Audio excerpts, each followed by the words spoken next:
momento de adoração. Eu garanto para vocês que eu não vou passar do horário. A gente procurou estender-se um pouco para um assunto muito importante para a nossa igreja. O tema que eu escolhi desta manhã é: tem que ser agora. Eu gostaria que você abrisse a sua Bíblia em Jeremias capítulo 29, versículo 11. É um texto que com certeza muitos aqui têm uma apreciação muito grande por ele. Ele diz assim: porque sou eu que conheço os planos que tenho para vocês, diz o Senhor, planos de fazê-los prosperar e não de causar dano, planos de dar-lhes esperança e um futuro. Pastor Francisco, Deus tem um plano de fazer o bem, fazer o prosperar.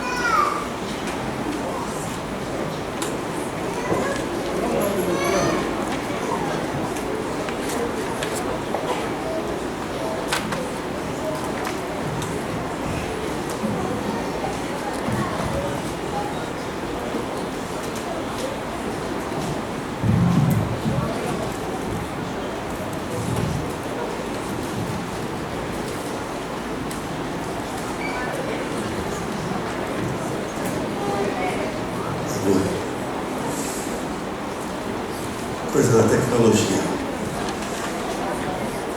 Deus tem plano de fazê-lo prosperar, não de lhe causar dano, doutor Francisco. Essa é a promessa de Deus. Essa promessa para cada um de nós aqui.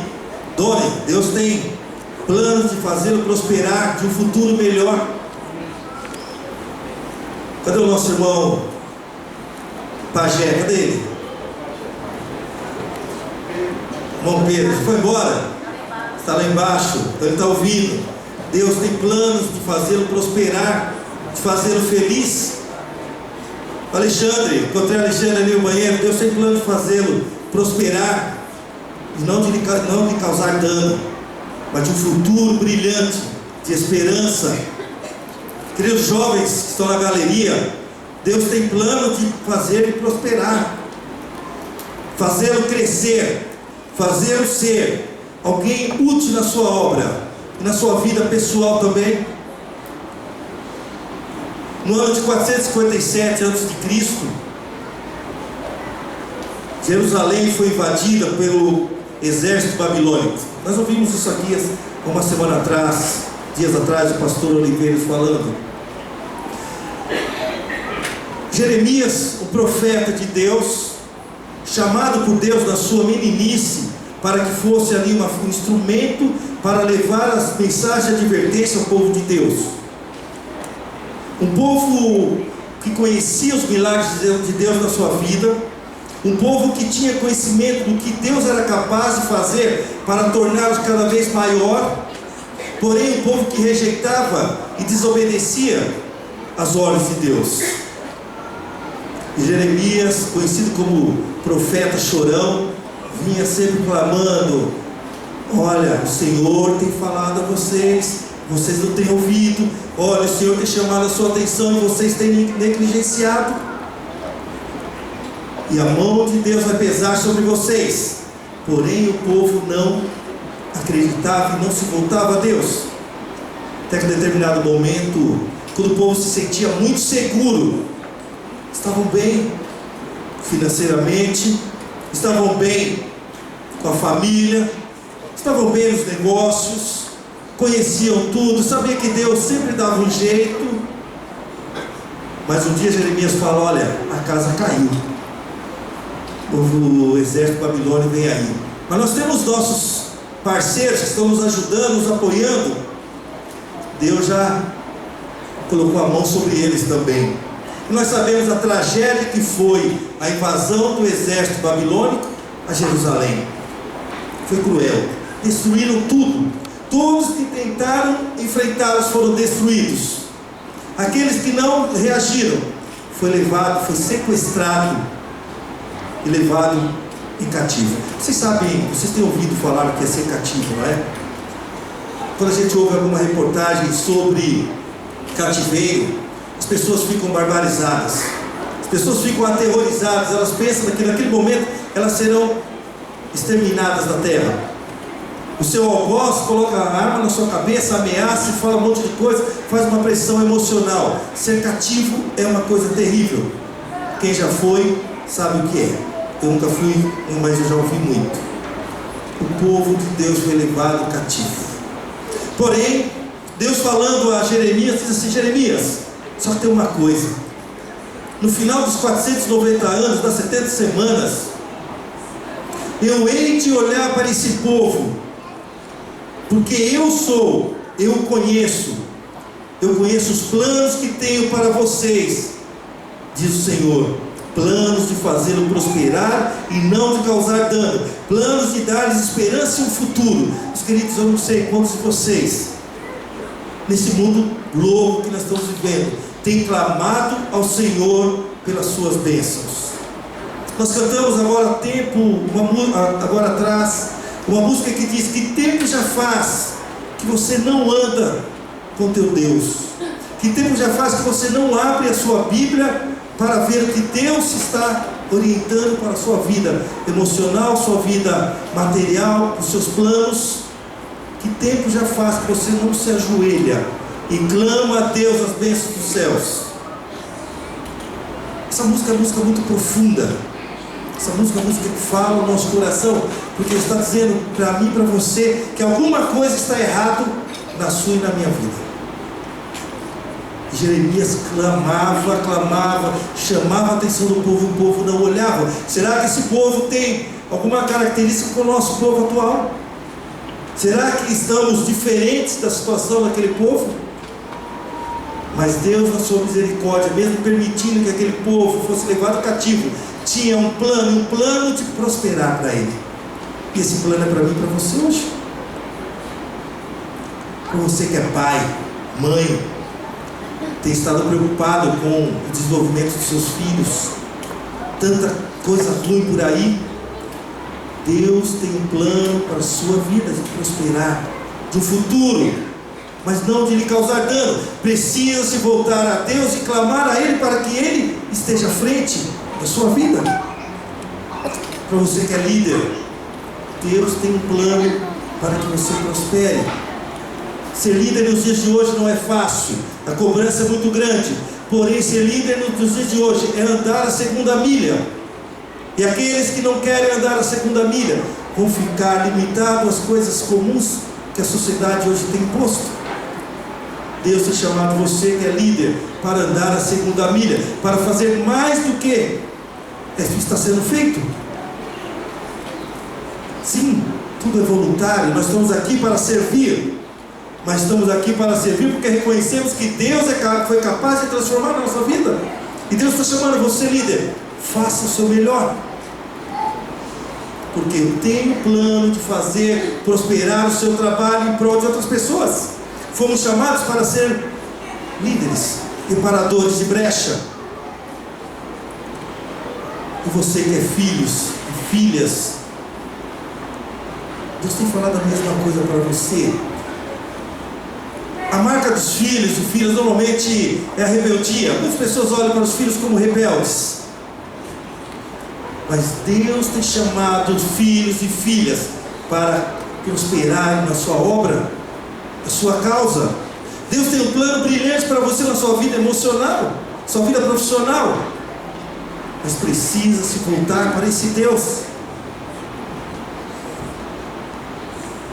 Eu falo agora para um público que normalmente as pessoas cobram muito dele. É um grupo que é conhecido como força, mas é um grupo também que tem as suas carências, as suas limitações, mesmo na flor da idade, mesmo nos momentos mais fortes da sua vida, mas que tem as suas limitações, tem as suas dificuldades, que é o grupo jovem. Um grupo onde que nós acreditamos muito, onde nós queremos muito, nós precisamos deles.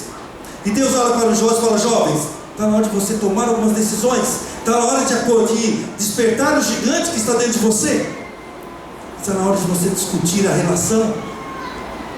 Mas já pensou que está na hora de você discutir a relação? A relação com Deus. A relação com esse Deus que tem planos de fazê-lo prosperar, porém que está esperando que você vai discutir com ele na relação. Jovem é força. O pastor falou aqui esses dias. A jovem sem determinação, sem inteligência, o jovem sem ação não é nada. E tudo isso nós só conseguimos, só conquistamos quando estamos sob o cuidado de Deus. Discutir a relação com Deus é colocar-se aos pés de Jesus. Falar: Jesus, o que queres que eu faça? O mundo tem colocado hoje no caminho dos jovens coisas terríveis. Muitas vezes estamos discutindo: podemos, não podemos, devemos, não devemos, é errado fazer isso, é errado fazer aquilo. Eu não vou discutir o que vocês devem ou não devem fazer, mas a coisa eu vou dizer: que você pode fazer muitas coisas que levarão pessoas aos pés de Jesus. Fomos chamados para fazer a diferença no mundo que anda rumo à perdição. Fomos chamados para ser referência para aqueles que andam, mesmo achando que estão certos, mas estão indo em busca do lamaçal do pecado. Quando nós nos colocamos na mesma linha, quando colocamos os mesmos atos, nos tornamos iguais e não há diferença. Fomos chamados para ser a diferença. E Deus está falando aqui por intermédio de Jeremias: jovens, eu quero fazê-lo prosperar. Andem nos meus caminhos, saiam, busquem, digam às pessoas lá onde eles estão: olha, Jesus vai voltar, mas não andem como eles, não façam as mesmas coisas que eles fazem, porque isso vai tirar de você a sua salvação. Está na hora de acordar o gigante adormecido. Não aquele da manifestação, mas aquele da manifestação, sim, de levar as pessoas a falar: estamos acordados. Está na hora de vocês saírem dos seus maus caminhos e voltarem-se para Deus. Somos Jeremias modernos, somos Elias modernos, Ruth moderna, Esther moderna. Deus tem chamado-nos para esse trabalho. Por isso que eu apelo a vocês jovens. Eu acho que não é só o meu apelo do Luiz na Luiz. Jovens, levantem-se, saiam da mornidão, despertem esse desejo de louvar a Deus. Queridos pais, eu quero falar uma coisa com vocês também, porque para mim, eu sou pai também, e sei as lutas que vêm sobre nós no direcionamento dos nossos filhos para os caminhos de Deus. Não é fácil. Quem disser para mim aqui que é fácil, quero que vocês nos ensinem, porque é muito difícil educar filhos nos dias de hoje, e principalmente quando nós queremos levar os nossos filhos para o céu. É difícil, são muitas imposições, são muitas dificuldades, são muitas armadilhas que o inimigo coloca nos nossos caminhos. Mas eu falo para você o seguinte: invista no seu filho dentro da casa de Deus, façam ser úteis na casa de Deus. Peça para os líderes da igreja para que coloquem seus filhos para participarem dos projetos dentro da casa de Deus. É aqui que nós fortalecemos os nossos filhos. Quando nós tomamos decisões de levar nossos filhos para longe da casa de Deus, nós corremos riscos. Cada um sabe das suas responsabilidades. Mas quando Ana recebeu a bênção de Deus, ela falou assim: olha, eu vou deixar o meu filho na casa de Deus, que ele vai ser uma bênção na casa de Deus. Não adianta nós buscarmos lá fora, tudo lá fora, e deixarmos aqui sem a ação dos nossos jovens, sem a ação dos nossos filhos. Eles precisam servir a Deus. E começa a servidão aqui. Aqui nós nos preparamos para buscar lá fora. Converse. Eu falo sempre: há espaço para todo mundo, há espaço para os jovens, há espaço para os filhos aqui na igreja. Mas se não tiver, nós temos que arrumar. Mas nós não podemos ficar parados esperando as coisas acontecerem. Tem que ser agora. Tem que ser hoje. Às vezes estamos perdendo sábados após sábados, semanas após semanas, e não tomamos a decisão que tem que ser agora. Um dia uma amiga nossa está aqui até, ela disse o seguinte, que ela falou para o filho dela que ela vai levar o filho dela para o céu, nem que seja puxando pelos cabelos, é isso, olha? Pelos pés, nem que seja puxando pelos pés, mas ela quer levar o filho dela para o céu. É isso que nós temos que ter. Se tivermos que puxar, vamos levar para o céu, mas não podemos perdê-los. Nós precisamos usar a nossa influência, aquilo que nós temos feito, para levar nossos filhos o céu. Por isso que eu falo muito, que eu dirijo a vocês jovens, vocês são força, vocês são capacidade, vocês têm potencial. Precisa colocar tudo isso nas mãos do Senhor, e tem que ser agora. Não fique esperando mais um dia, 2 dias, tem que ser hoje. Sair daqui e falar: Senhor, eu quero ser um instrumento em tuas mãos. Essa é a proposta. Essa é a proposta. Os americanos gostam muito de estatística. E tem um site que me despertou esses dias a atenção, porque alguém me falou isso, eu fui procurar. Esse é um grupo que faz pesquisa, que ele diz assim: Changing the Face of Christianity, mudando a face do cristianismo. Esse é o lema deles. E eles começaram a fazer uma pesquisa com cristãos. Vocês sabem disso? Que hoje uma pesquisa pergunta: você é católico? Sou católico, mas não sou praticante. A gente ouviu muito disso. Só que eles descobriram o seguinte: que existe agora os cristãos não praticantes. E dentro dessa pesquisa, na primeira etapa que eles fizeram em 2011, eles descobriram o seguinte: que 1 em cada 4 cristãos são cristãos não praticantes. Com base em quê? Eles fizeram algumas perguntas. Uma delas: com qual frequência você lê a palavra de Deus? Então, alguns responderam que uma vez por mês, uma vez a cada ano, outro uma vez por dia, outro. Aí descobriram que 1 a cada 4 cristãos não está lendo a Bíblia como deveria. E outras coisas cotidianas. Por exemplo, se alguém passar por você, te der uma fechada no trânsito, o que você faz? Xinga ele, você levanta a mão, fala que não foi nada. E aí, com base nas respostas, eles chegaram à conclusão que 1 a cada 4 cristãos são considerados cristãos não praticantes. Porém, em 2012 refizeram essa pesquisa e já mudou o quadro. 1 a cada 3 cristãos são cristãos não praticantes. Já caiu. Queridos, você sabe que o nosso mundo hoje é um mundo extremamente secular. Estamos vivendo numa época em que as coisas acontecem muito fáceis. Nós temos recursos, a mídia, a informática, a era cibernética, tudo tem favorecido o povo. Hoje você vai fazer uma coisa que antigamente você demorava 30, 40 dias, você faz hoje em 2 dias e 3 dias. A internet hoje ela faz com que você se torne muito mais rápido. São tempos maravilhosos quando olhamos na questão de resultados de benefício para a nossa vida. Porém são tempos perigosos e que nós temos a tendência de nos tornarmos cristãos não praticantes. Mas isso não pode acontecer. Como pode uma pessoa estar na igreja vindo e não ser praticante? E a lição dessa semana deu uma resposta para nós. Se nós não tratarmos a nossa vida, a nossa salvação de uma forma muito especial, nós não seremos reavivados no Senhor. E por isso que hoje nós temos um grupo muito grande de cristãos não praticantes. A igreja é um momento muito legal. Você concorda comigo que a igreja é muito boa? Você tem seus filhos num ambiente saudável. Aqui a gente fala coisa legal, coisa boa, coisas espirituais que nos ajudam no nosso crescimento, até profissional. É um ambiente muito favorável à educação. Porém, isso não quer dizer nada se nós não compreendermos que a igreja é uma ponte de onde nós conhecemos mais e ouvimos mais sobre o amor de Deus, para que nos preparemos para dizer às pessoas lá fora aquilo que nós aprendemos. Mas ela não salva, a igreja não salva. Nós somos salvos somente pela graça de Cristo. E se nós aceitarmos a graça, se nós não aceitarmos a graça, ela não vale nada para nós. Queridos, se você hoje se sente numa condição de ser um cristão não praticante, precisa rever o seu conceito. Você precisa rever o seu conceito, está perdendo tempo. E tempo, já diz que tempo não se perde, se usa. Ser um cristão é o que tem que ser um cristão praticante.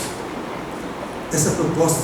A proposta de Cristo veio aqui morrer, trazendo essa proposta que você quer. Tem que ser um cristão, tem que ser meu imitador. Eu não sei quantos já ouviram falar, talvez psicólogos conhecem mais do que eu. Síndrome de Estocolmo. Alguém já ouviu falar? Síndrome de Estocolmo foi dado esse nome, essa síndrome, no ano de 76, quando houve um grupo de pessoas que foi levado como refém. E uma das jovens se apaixonou pelo sequestrador, pelo seu algoz. É uma forma da pessoa, a sua mente, não que ela queira se apaixonar, mas a própria mente, em função de ter sofrido tanto, ela começa agora a se defender e ela se apaixona pelo seu algoz. Síndrome de Estocolmo pode ser considerado como crise, uma crise ou uma síndrome pós-Éden, quando o inimigo foi ali, sequestrou, jogou tudo que foi mal, tudo que foi ruim. Onde tinha paz, ele pôs guerra. Onde havia harmonia, ele pôs brigas, pôs lutas. Onde havia obediência, ele colocou a desobediência. Onde havia família, ele quebrou os conceitos. Síndrome pós-Éden. E sabe o que acontece? Muitos professos cristãos estão se apaixonando pelo seu algoz. Isso é terrível.